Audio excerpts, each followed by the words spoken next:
I hope this video helps. Please check out the playlist: Evidence for Christianity, Evidence for the Bible, End Times, and the Book of Revelation. I'll leave links in the description for all four. Enjoy. A friend of mine wanted me to look at his 70-inch Vizio TV. Model number M70-C3. So I got it plugged in, and then I hit the power button, and this is what it's doing right now. The power light came on, but it just started blinking. So there's an issue. Let's open it up from the back and see what it is. Alright, it's time to get all the screws off the back. I'll give you an assessment when I get them all out, where they go. I want to help.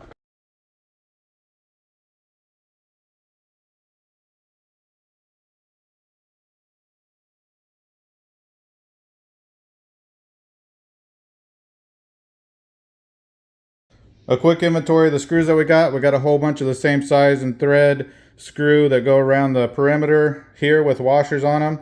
And then we got some short angle headed screws that go right here where the inputs are at. And then a couple of wide thread screws with no washer that go right here in this area on the back of the case.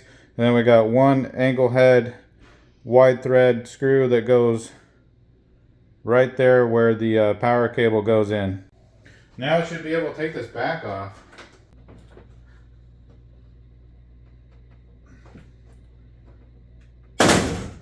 There we go.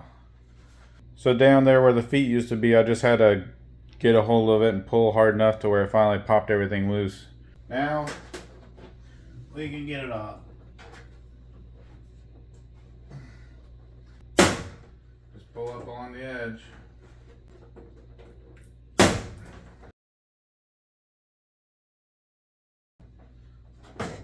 There we go. That's what it looks like on the inside. So at this point, you do need to be super careful of this board right here. There is some high voltage and some capacitors that can store high voltage. Just to show you here what you're working with, I've had it off for maybe 2 minutes, and I'm going to measure across those capacitors and see how much voltage is actually on it. It's at 256 volts. Now, I've been shocked by 300 volts DC before, and that hurt pretty bad. So, definitely don't want to be getting struck by one of those capacitors. Measure across the capacitors, make sure they're discharged. They're going to slowly discharge over time. Make sure they're discharged before you go doing any repairs. So I just wanted to show you what the light's doing with this specific problem. So I plug it in, and then the light comes on down there, and it fades away. Then I hit the power button, light comes on,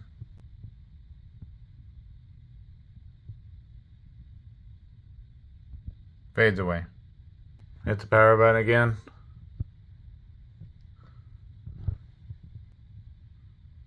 light comes on, goes off. And then at this point, I think it just starts blinking. There's just a continuous blink. So I just want to show you what I initially found here. I got my ground alligator clip right there, and I'll show you what measurements I'm seeing. Alright, so when checking the voltage measurements across the capacitors, this is where I started seeing some issues. So each one of these right here and these two all read this 12.67 or 12.7 around there, but this one right here shows nothing, zero. These four capacitors up here all read this 33.76. So we can see all these lines here. The 24 volt is reading that 33.7. They all read that. And then on this one down here below it, so I can read the power supply on the pin 3 here. And so with the power supply on, this reads 5 volts. So the power supply on voltage is coming, which is the 5 volts. But I noticed that the 12 volt T-con isn't showing up. So there's no 12 volts on the pin 14 and 13.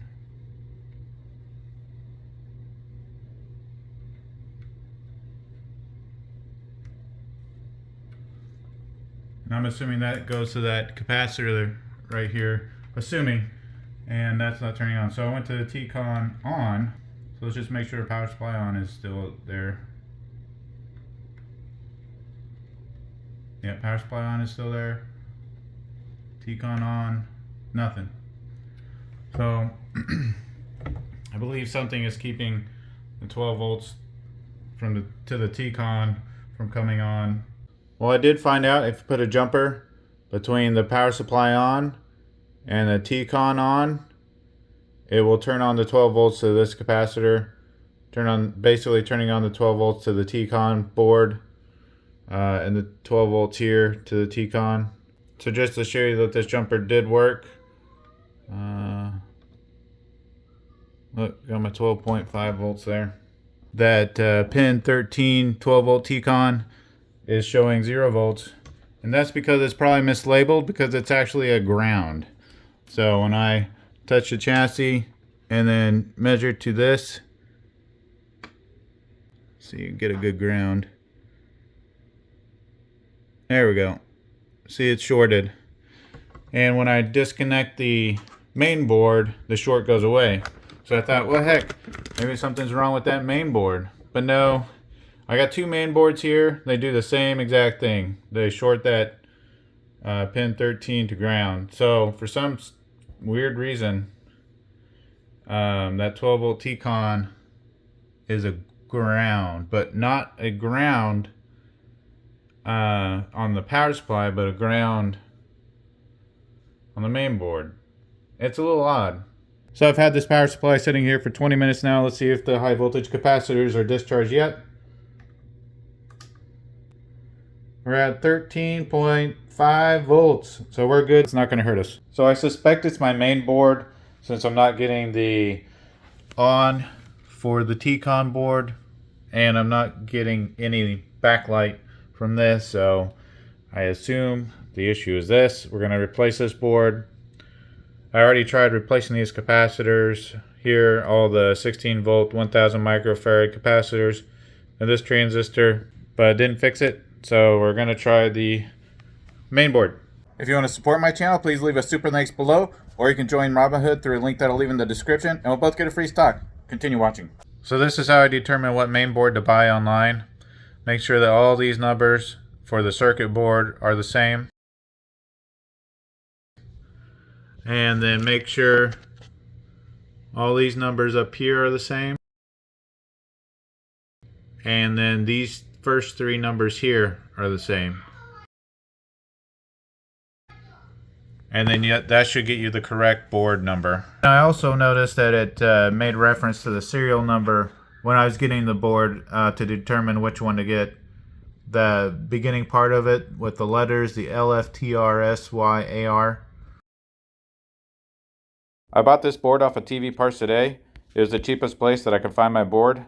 I highly recommend using them. I had an issue with the first board that they sent me, so they sent me a replacement for free. They have great communication. They reached out to me after they sent me the first board to see if I got the TV fixed, and I was able to let them know right away that I had an issue with it and got the process started to get a replacement sent out. They do have a decent return policy, so you can use them to do board swapping to troubleshoot TVs. They have a restocking fee of 20%, and then you have to pay for shipping. Got my new board here, and if you read this top line there, all these numbers match. First three numbers right here match, and all this information matches. This one comes with the Wi-Fi card already attached, but I'll show you how to remove that just in case you want to get it off. One thing you want to make sure is that it comes with this pad here. If it doesn't, then you need to remove it from your old board. And then also this pad here for heatsink purposes. You also want to make sure there's no other gray pads stuck to the bottom of this, because that could mean that you need to either take it off of this one. But anyway, there's no gray pads. They should be stuck to the TV side of this board. So when we take it off, you'll see these gray pads stuck to the TV. All right, let's go ahead and remove the main board here. Let's just start with this. If you want to get the whole card out, you just need to lift up You can lift up both sides at the same time. That won't really work if it's leaning forward. So you gotta kind of lift up one side, pull it out. The other side kind of came out already. So it's leaned forward, then you can just wiggle it up. Gets the whole board out. If you don't want to get the whole board out, you just need to get a fingernail underneath the cable here. And make sure, I don't know if it matters which one goes in what hole. So let's disconnect our cables. This ribbon cable here, you just pull up on. Might need to wiggle it back and forth just slightly, but pull up on and it'll come off. This here you squeeze, wiggle. Squeeze this tab on top to unlock it, wiggle, wiggle. Squeeze the tab, wiggle for this one. This here you got a tab on each side. Squeeze it to unlock it, and then wiggle. Same here, tab on each side, wiggle. This here has a thumb, squeeze, unlock. Alright, now we can take out the screws. So for the screws, you got 4 screws there, and then 2 screws over here.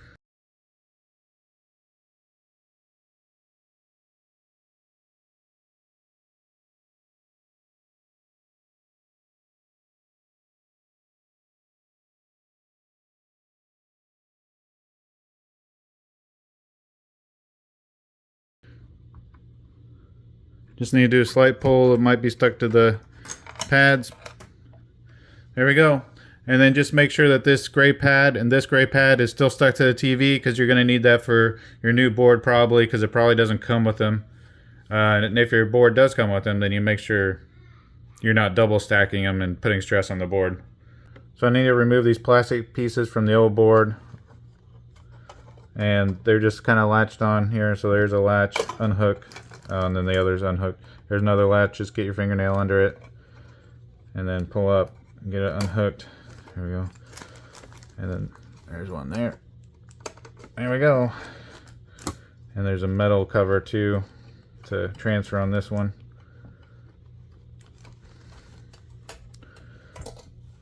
We need to take this cover off here.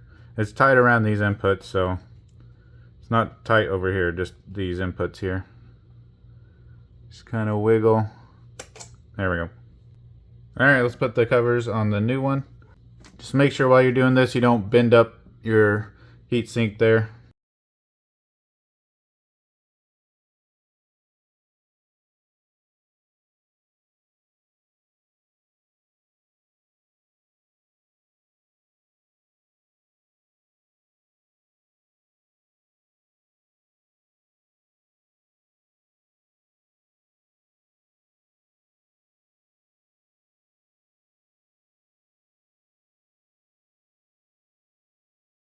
Now just going to put it on the way it came off. Just make sure you don't have any cables underneath that are going to get squished and pinched when you put screws in.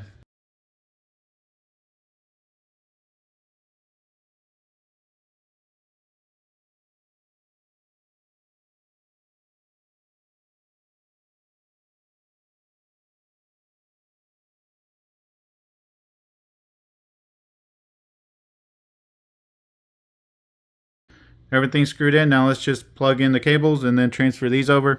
So let's start with this. So get a fingernail under there and then just pull it out.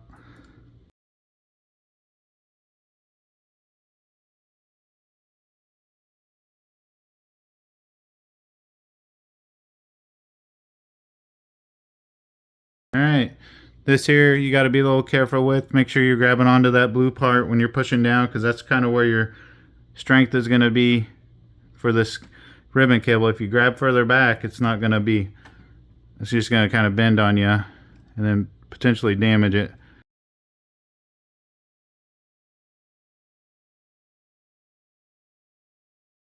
Alright, everything's back together. Let's try it. I plugged it in, and then the light came on down here and then faded away. So let's go ahead and hit the power button.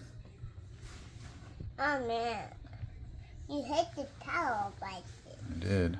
You hit the power button. Oh, look. We got light. See the light around the edges? It means the screen's on. So, let's look. Get back.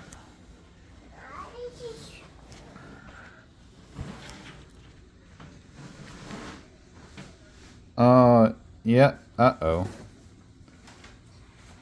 Uh-oh.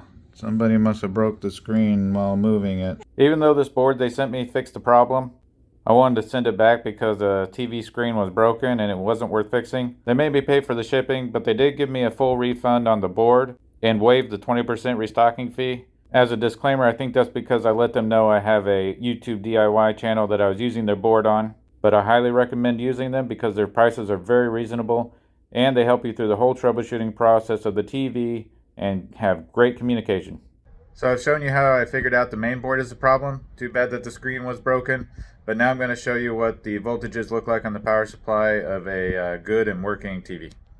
Now that we got everything working, let's go ahead and check the voltages and see what they're supposed to be on and off. So it's off right now. T-con on should be at 0.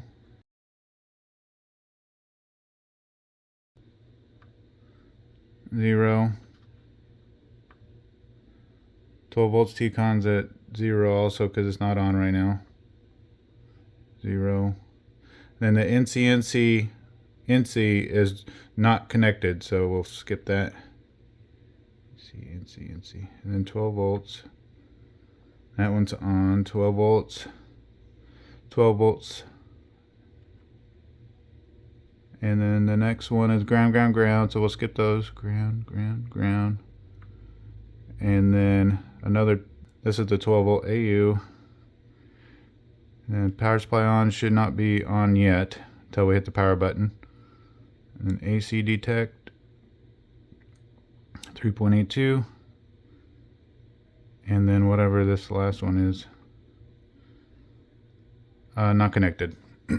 Alright, so the top one here, ground, and then 24. So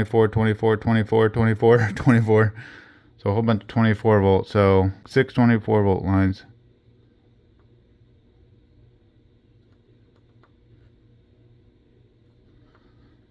They're all showing 0.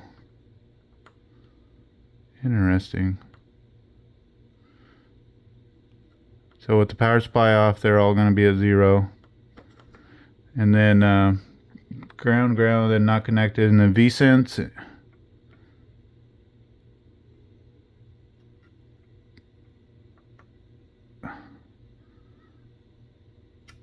Alright. All these should be off as well. The 12 volt T-con. So let's go ahead and turn the power on. Alright, power's on. Let's just see what the voltages are now. So ground.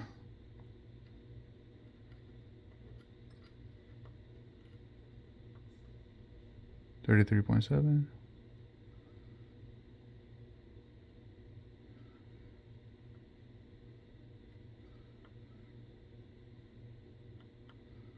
So all the 24 volt lines read 33.7, which is okay, I guess. So V-Sense 2.5, and then the T-con on should be at 5 volts this time. Well, it's at 3.29. And then 12 volts for the, yep, T-con on is finally on this time. Why is that one not on?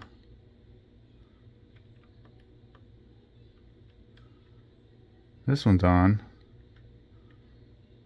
That one's not. What is going on here? So I'm pretty sure I solved the problem on why that pin 13 12 volt T-con is showing 0 volts. And that's because it's probably mislabeled because it's actually a ground. There we go. See, it's shorted. And when I disconnect the main board, the short goes away. Next 3 are normally closed, or next 3 are not connected. And you got your 12 volt, 12 volt, and then 3 ground, and then 12 volt. Oh yeah, that one is 12 volt. And then power supply on, 5 volt, AC detect 3.79. Not connected. So I know this power supply is good. As there you can see we have a backlight lit up, the TV's on. If you have any questions, just leave them in the comments. And if you want to connect with me, I have a public group on MeWe called Share Your Trade. I'll leave a link of that in the description. Thanks for watching.